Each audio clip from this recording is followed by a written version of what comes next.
Donc le chapitre 1, qu'est-ce qu'il traite?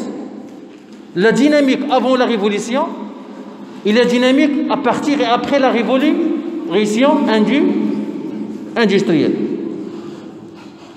La révolution industrielle, ça date en quelle période?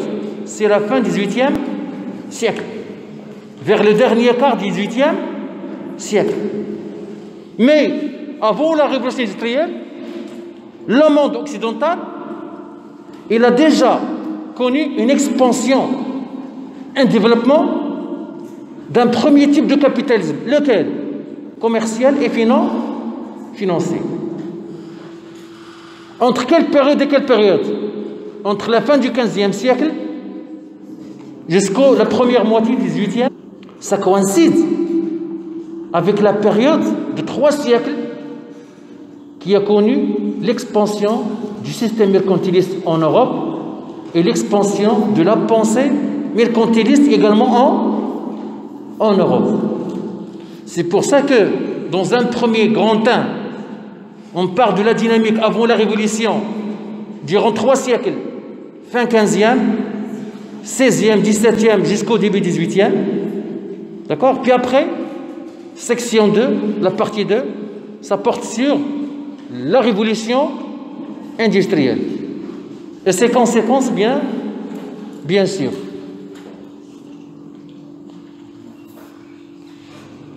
La section 1, donc, parmi les noms consiste souvent, c'est Braudel. Braudel, en 1979, il publie un ouvrage sur la période, cette période-là exactement, du 15e au 18e siècle, ce qu'on appelle les temps modernes. Et il parle d'une notion laquelle s'appelle l'économie monde. À ne pas confondre avec la mondialisation. Aujourd'hui, lorsqu'on parle de mondialisation, c'est une étape dans le développement du capitalisme, une étape caractérisée par quoi? Par l'absence de frontières. L'absence de frontières entre les nations. Donc lorsqu'on parle d'une mondialisation, c'est dans le cadre d'une économie mondiale. D'accord? Dans le cadre d'une économie mondiale. Avec, bien sûr, la mondialisation, avec ses qualités et ses défauts, avec ses avantages et ses inconvénients. Quand ça marche ailleurs, ça devrait marcher chez nous. Quand ailleurs est en très bonne santé, nous sommes également en très bonne santé. Quand ça marche économiquement ailleurs, ça pourrait marcher économiquement chez nous. C'est ça la mondialisation. Mais avec le Covid, c'est ça l'inconvénient. Il n'y a pas que l'aspect positif. Il y a également l'aspect négatif. Quand ça ne marche pas ailleurs, ça ne marche pas chez nous. Mais à l'époque de l'économie monde, non. À l'époque, non. C'est quoi l'économie monde? C'est un groupement de quelques pays. Ça dépasse le cadre national sans jamais atteindre le cadre mondial. C'est quoi une économie monde? Si on peut dire qu'il s'agit d'un groupement de quelques pays avec une métropole qui domine le groupement, l'économie monde. Donc à ne pas confondre. Donc on peut parler à l'époque de plusieurs économies monde. Mais aujourd'hui, non. On parle d'une seule économie mondiale. Donc parmi les facteurs qui expliquent le pourquoi de la crise qui a commencé en Chine, à Wuhan, il s'est propagé dans le monde entier. Il est devenu quoi? Il s'est transformé en une pandémie, ja'iha. Et lorsqu'on dit pandémie, ça veut dire quoi ça? Le monde entier est touché par le virus. Rapidement. Et pourtant, Wuhan, j'ai cherché hier Wuhan se trouve par rapport à Casablanca à peu près 10 700 700 km. 10 700 km. D'accord? Donc, un Chinois qui habite Xi'an, il peut visiter le Maroc en tant que touriste, en tant qu'homme d'affaires. Dans quel cadre? Dans le cadre de la mondialisation. En tant qu'investisseur, parce que les Chinois, ils viennent investir chez nous. Peut-être ils sont de la Chine, mais maintenant, ça c'est positif, parce que ça permet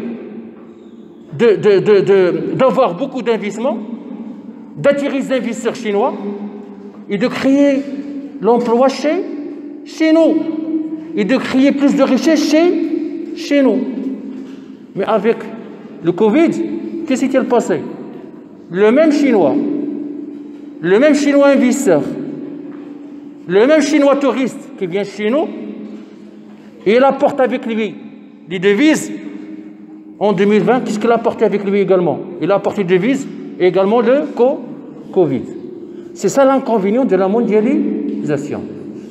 Mais il y a 4 ou 5 siècles, dans le passé, c'est-à-dire au XVIe siècle, à cette époque-là, même si la Chine a été touchée par le Covid, on ne serait jamais concerné.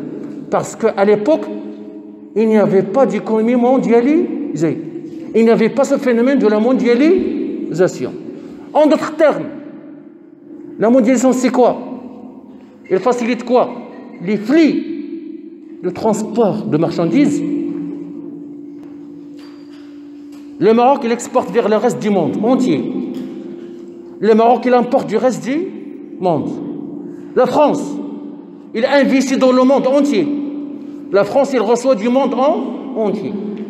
Le touriste français, il passe son séjour au Maroc, n'importe où dans le monde. Donc, il y a les flux de biens, les flux de services, les flux de voyages touristiques, les flux d'investissement, les flux financiers, les flux migratoires, rapidement. Aujourd'hui, je suis au Maroc, je peux facilement, donc je ne parle pas d'aujourd'hui, c'est-à-dire dans un cadre qui est normal, je peux facilement demander, c'est-à-dire réserver dans un hôtel au Canada, aux États-Unis. D'accord? Les vols, ce n'est pas ça qui manque. Il y a des vols quotidiens. D'accord? Des vols de façon quotidienne. C'est ça la mondialisation. Ça, c'est quoi? Ce sont les aspects positifs. Mais à l'époque traitée par Brodel, ce n'était pas de la mondialisation. Donc, s'il y a une expansion d'une économie monde, ça reste uniquement à l'intérieur de l'économie monde, et non pas dans un cadre qui est mondial. Donc, seulement pour faire cette différence-là.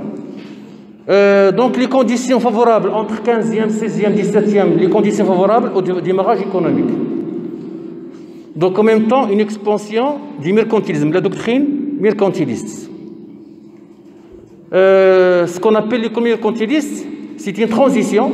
Le 15e siècle, c'est la transition du Moyen-Âge vers l'ère industrielle. C'est quoi l'ère industrielle? C'est le 18e siècle. Mais entre le Moyen-Âge et l'ère industrielle, qu'est-ce qu'il y a? Une transition, c'est-à-dire l'économie mercantile, le capitalisme commercial. C'est quoi ça également? C'est quoi le Moyen-Âge? Il disparaît. Qu'est-ce qui disparaît? Le système féodal, le système des seigneurs. D'accord? Et on entre dans une nouvelle ère. L'ère de quoi? De la recherche de l'enrichissement. Tout le monde cherchait à s'enrichir à partir de la fin du 15e siècle. Parce qu'également, l'une des principales questions du mercantilisme, c'est quoi? C'est comment s'enrichir. Cette question, elle a été posée quand? Comment s'enrichir? Au XIVe siècle? Non. Au Ve siècle? Non. Au Xe siècle? Non. C'était encore le Moyen-Âge. Une telle question n'existait pas. Elle n'existait pas. À quel moment on a commencé à poser la question? Après la fin Une fois qu'on a posé la question comment s'enrichir, ça marque quoi? La fin du Moyen-Âge. Il entre dans une nouvelle ère. L'ère de quoi? De la recherche de l'enrichissement, à partir de la fin du XVe siècle, avec le XVIe, XVIIe et XVIIIe.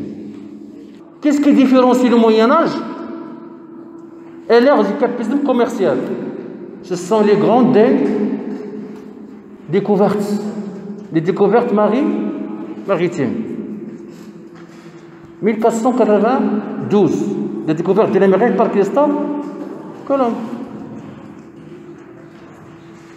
On n'a pas découvert l'Amérique au Xe siècle. On a découvert l'Amérique au XVe, fin XVe siècle. Ça veut dire quoi ça? Qu'est-ce qu'on découvre lorsqu'on découvre l'Amérique? Qu'est-ce qu'on découvre? De nouveaux territoires. Un reste du monde méconnu dans le passé. Méconnu. Parce qu'à l'époque, il y avait un centre de gravité. Lequel? La Méditerranée. Le monde entier tournait autour de la Méditerranée. Et les grandes civilisations, ils se sont développées autour de la Méditerranée. Ou au Moyen-Orient. Pharaonique, grec, romain, arabo-musulman, c'est toujours autour de la Méditerranée. Mais lorsqu'on a découvert l'Amérique, le centre de gravité s'est déplacé. Ce n'est plus la Méditerranée, c'est l'Atlantique. C'est l'Atlantique. Donc, la naissance d'un nouveau centre de gravité, mais en même temps, qu'est-ce qu'on découvre? De nouveaux territoires avec une nouvelle richesse. Laquelle? La richesse dont l'Europe avait besoin à l'époque. C'est quoi cette richesse? Les métaux précieux. Donc en même temps, on découvre l'Amérique, c'est une simple découverte géographique. Une simple découverte géographique. Mais pas simple, parce que quand même, il faut quand même faire la traversée de toute l'Atlantique. Mais en fin de compte, ça donne quoi? Une découverte géographique. On découvre un nouveau continent. Mais qu'est-ce qu'on découvre en même temps? Une richesse qui va permettre, d'accord, à l'expansion de la pensée mercantiliste. Parce que les mercantilistes en Europe, qu'est-ce qu'ils défendent? La thèse de l'enrichissement. Le problème qui reste, quelle est sa nature? Quelle devrait être la nature de l'enrichissement? Donc on découvre l'Amérique, et qu'est-ce qu'on découvre? Le métal précieux. Donc pour les mercantilistes, dont la pensée s'est développée, d'accord, en Europe, entre le 15e, 16e, 17e siècle, et qui défendent la thèse de l'enrichissement, ils trouvent que c'est le métal précieux qui devrait représenter l'enrichissement. Parce que le métal précieux n'existait pas en Europe. Donc il fallait les chercher où? Au niveau du reste du monde, c'est-à-dire le nouveau territoire. C'est pour cette raison que les mercantilistes ont opté pour que chaque nation arrive à avoir une balance commerciale excédentaire. Donc, quel est le moyen pour attirer les métaux? C'est quoi les métaux à l'époque? Ce sont les devises pour nous aujourd'hui. Les devises. Donc, le seul moyen pour faire affluer les métaux vers l'Europe, c'était quoi? Développer un commerce international. Mais dans deux directions opposées. Développer le commerce d'exportation et limiter le commerce d'importation. C'est-à-dire vendre et ne pas importer. Non, vendre et attirer les métaux précieux par une balance commerciale excédentaire. C'est-à-dire que les grands commerçants à l'époque, d'accord, ce sont les acteurs de ce commerce international. Ils font le commerce. D'accord? Donc ils produisent et ils vendent leurs produits aux Américains. Donc ils reçoivent entre parties les métaux précieux. Mais entre l'Europe et l'Amérique, il y a des milliers de kilomètres. C'est très loin. Premièrement. Et deuxièmement, une telle conception n'était pas uniquement réservée uniquement aux Portugais. Non. Toutes les nations européennes partagent la même idée. Toutes les nations européennes, ils savent très bien qu'en Amérique, il y a les métaux précieux. Toutes les nations européennes savent très bien que le seul moyen pour s'enrichir, c'est de développer le commerce. Donc les Portugais, ils vont développer le commerce des commerçants portugais avec l'Amérique, le commerçant espagnol avec l'Amérique, le commerçant français avec l'Amérique, les commerçants anglais avec l'Amérique. Ça va donner quoi? Une concurrence. Pas une concurrence, des guerres. Parfois des guerres. D'où l'importance de l'existence de quoi? D'un État puissant. Un État puissant en France, un État puissant en Angleterre, un État puissant en Espagne, c'est l'État qui est capable, d'accord, d'aider et de permettre aux commerçants de réaliser et de gagner dans leur commerce. D'accord? Donc un État fort en Espagne, un État fort en Espagne, en France, et ainsi de suite. C'est ça la nature du capitalisme commercial à l'époque. Donc il est à ses débuts et il est en expansion. Sur toute l'Europe, c'est la même conception. D'accord? Donc on avait besoin, donc la richesse, il est bien défini, parce que c'est autorisé. Deuxièmement, le moyen, il est connu, c'est faire le commerce international. L'acteur principal, c'est qui? C'est pas tout le monde, c'est pas toi, c'est pas moi. C'est les grands commerçants. Donc il y a un acteur. Qu'est-ce qui manque? C'est lui qui va défendre là, cet acteur-là. C'est qui? L'État. Et quand on dit l'État, il a deux visages. Il y a deux. On peut dire, il se comporte de deux façons. État qui intervient économiquement, mais un État également avec une armée qui est puissante. Derrière chaque commerçant, derrière les commerçants français, qu'est-ce qu'il y a? Une armée puissante française. Derrière les commerçants anglais, qu'est-ce qu'il y a? À l'époque, qu'est-ce qu'il y avait? Une armée anglaise puissante. Derrière les commerçants espagnols à l'époque, qu'est-ce qu'il y avait? Une armée espagnole puissante. Donc les conditions elles sont réunies pour pouvoir dominer et attirer le stock qui existe en dehors de l'Europe. Pour résumer tout cela, les mercantilistes, ils ont inventé, parce que lorsqu'on invente un terme, lorsqu'on l'invente, pourquoi on l'invente? Pourquoi on l'utilise? On cherche à utiliser un terme qui explique, ou qui est en rapport, ou qui est compatible avec la réalité.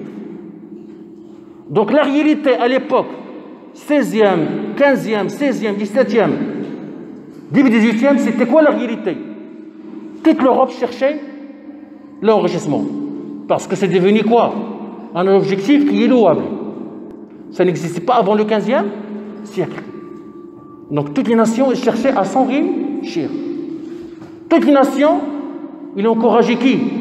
Ces grands commerçants. D'accord? Toutes les nations, ils interviennent économiquement et militairement. C'est comment économiquement?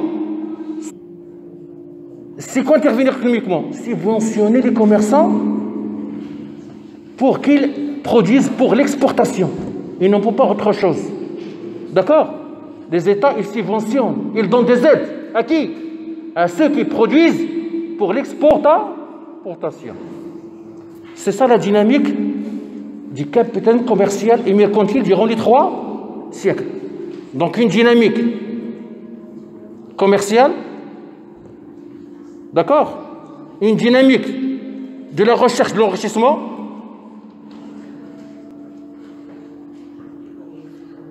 donc qu'est-ce qu'il faut? Il faut trouver le mot, il faut trouver 2 mots qui résument cette dynamique et qui résume la pensée de l'époque qui était favorable à cette dynamique-là. Quelle était la pensée mercantiliste. Quelle était la dynamique? La dynamique du capitalisme commercial. Antoine de Monchrétien, et je termine, un économiste mercantiliste, française, parce qu'il avait l'école française, l'école espagnole, portugale, anglaise, etc. Antoine de Monchrétien, économiste mercantiliste français, il a inventé le premier qui a utilisé deux mots qui résument toute cette dynamique-là. C'est quoi ces deux mots-là? Économie, politique. Le terme économie, politique, ce n'est plus Ecosnomos, ce n'est plus la maison. Ecosnomos, c'est quoi? C'est l'économie à l'intérieur de la maison. À quelle époque? L'Antiquité. Durant le Moyen-Âge, parce que l'économie n'existe pas comme discipline autonome. D'accord? N'existe pas comme discipline autonome. À quel moment l'économie commence à exister comme discipline autonome? Lorsqu'on a posé cette question-là. Comment s'enrichir? À partir de la fin du XVe siècle. Donc, Antoine de Monchrétien, le premier dans l'histoire qui a utilisé le terme économie politique dans son ouvrage qui s'intitule Le traité d'économie politique en 1615. C'est quoi économie? Présenté par cette dynamique du capitalisme commercial. Quels sont les acteurs? D'abord, c'est quoi la richesse? Quelle est cette dynamique qui tourne autour, c'est-à-dire une dynamique autour de la question de la richesse. Tout le monde cherche à s'enrichir. Donc d'abord la richesse. Deuxièmement qui? L'acteur. Il y a deux acteurs. Le commerçant et l'État. Le commerçant, il fait le commerce. L'État, il intervient sur le plan économique, les subventions. C'est pour ça qu'il parle de politique. Donc, économie politique, qu'est-ce qu'il résume? Les trois volets.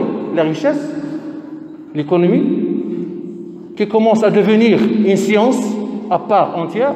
C'est quoi économie? Ce sont les grands commerçants qui sont à la recherche de l'enrichissement, de leur enrichissement et de l'enrichissement de la nation. Également, politique, c'est qui? L'État. Donc, toute la dynamique du capitalisme commercial, durant 3 siècles, on peut la résumer à partir de ces deux mots utilisés, c'est-à-dire par Antoine de Monchrétien. Ces deux mots-là, c'est quoi? Économie, politique, qui va devenir par la suite, quoi? La science économique. Donc,